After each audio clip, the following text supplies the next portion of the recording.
Hey there, future RN. If you're prepping for the NCLEX, you already know that ECG interpretation is a huge deal. It pops up all the time in cardiac, med-surg, and even critical care questions. So today, we are going to walk through a super simple 6-step method that pretty much every nursing student learns to read any basic ECG strip with total confidence. I totally get it. You see one of those strips on the exam. With all its squiggly lines, your own heart starts to race and it feels like, where do I even start? Honestly, it's one of the biggest stress points for students, but I promise you, there is a clear, easy way to tackle it. And that's exactly what we're here to do today. We're going to build a systematic method that just takes all the guesswork out of reading ECGs. Think of it as your reliable tool that you can use every single time. So take a nice deep breath. You've absolutely got this. Let's break it down together. Okay, let's dive right in. The real key to mastering ECGs isn't about trying to memorize hundreds of different strips. Nope. It's all about having a reliable, step-by-step process. So we're going to walk through the 6 most essential steps for interpretation, one by one. All right, first step is step 1, calculating the heart rate. There are 2 main ways we do this. First is the 6-second method. This is your absolute go-to for any irregular rhythms. All you do is find a 6-second strip. You can usually spot it by the little hash marks at the top, count up the R waves in that section, and just multiply that number by 10. Easy. Now, for regular rhythms, the big box method is usually a lot faster. You just find 2 R waves in a row and count the number of big boxes between them. Then you divide 300 by that number. It's a really quick and solid way to get the rate when the rhythm is steady. So now let's move on to step 2, analyzing the heart rhythm. We just need to figure out if it's regular or irregular. And the way we do that is by looking at what's called the R to R interval. That's just the distance from the peak of one QRS complex to the peak of the very next one. So you can grab a little piece of paper or some calipers, measure that distance, and then march it out across the strip to the next interval. Are those distances pretty much the same? If they are, you've got yourself a regular rhythm. If they're all over the place, well then it's irregular. Okay, on to step 3, let's examine the P waves. Now the P wave, that little first bump, represents the atria contracting. So when you look at it, you want to ask yourself 3 key questions. First, are there any P waves at all? Sometimes they're just not there. Second, if they are there, are they pointing up, and do they all look basically the same? And third, is there one and only one P wave right before every single QRS complex? The answers here give you huge clues about where the heart's electrical spark is starting. Step 4 is all about measuring the PR interval. This measurement tells us how long it takes for that electrical signal to get from the atria down to the ventricles. You measure from the very beginning of the P wave to the beginning of the QRS complex. And here's a number you've got to know. A normal PR interval is between 0.12 and 0.20 seconds. On the ECG paper, that's equal to 3 to 5 of those little tiny boxes. If it's taking longer than that, you might be looking at a heart block. All right, let's move to step 5, measuring the QRS duration. The QRS complex, that big spike, represents the ventricles contracting. That's the main powerhouse squeeze of the heart.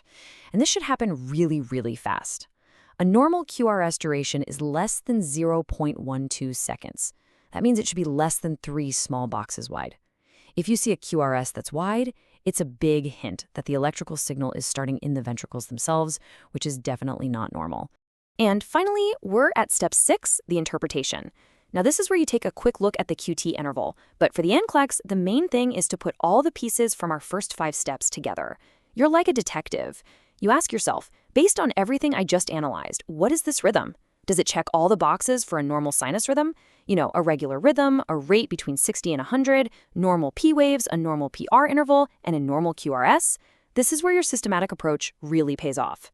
Okay, so now that we have our awesome 6-step method down, let's chat about some critical red flags. These are some of the common abnormal rhythms that you absolutely have to recognize for the NCLEX, mainly because they can be really serious, even life-threatening. First on our list is atrial fibrillation, or AFib. The key word for AFib is chaos.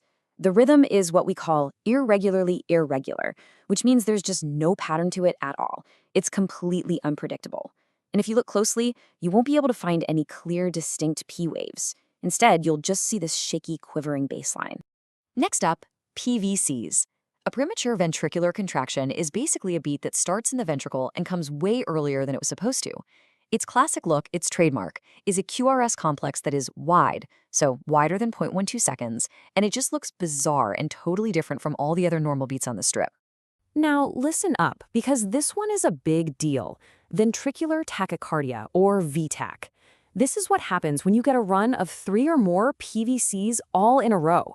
It just looks like a series of wide, fast, bizarre-looking QRS complexes, one after the other. This is a life-threatening emergency because the ventricles are beating so fast they don't have time to fill up with blood, which causes cardiac output to just plummet. Let's talk about heart blocks. The big clue here is that there's a problem with the PR interval. So in a first-degree heart block, the signal gets delayed. The PR interval is always too long, longer than 0.20 seconds, but every beat does get through. In the more serious blocks, some signals don't get through at all. So you'll start to see P waves that have no QRS after them. The communication between the top and bottom of the heart is failing. And finally, ST elevation. Now this isn't a rhythm, but it's a critical finding on a strip. If you see the ST segment, that's the little part right after the QRS, and it's floating way up above the baseline, this is a major, major sign of a heart attack or myocardial injury happening right now. This is a true emergency that needs immediate help. So let's do a quick little practice drill to really lock this in.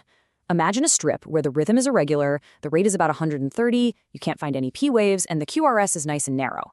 Using our steps, what are you thinking? That irregularly irregular with no P waves should scream AFib. See how the system just leads you to the answer? Let's try one more. The rhythm is regular, but the rate is super slow, like 35. The PR interval is constant, but it's really long, say 0.28 seconds. What do we have? Well, a slow rate is bradycardia, and that super long PR interval tells you there's a first-degree heart block.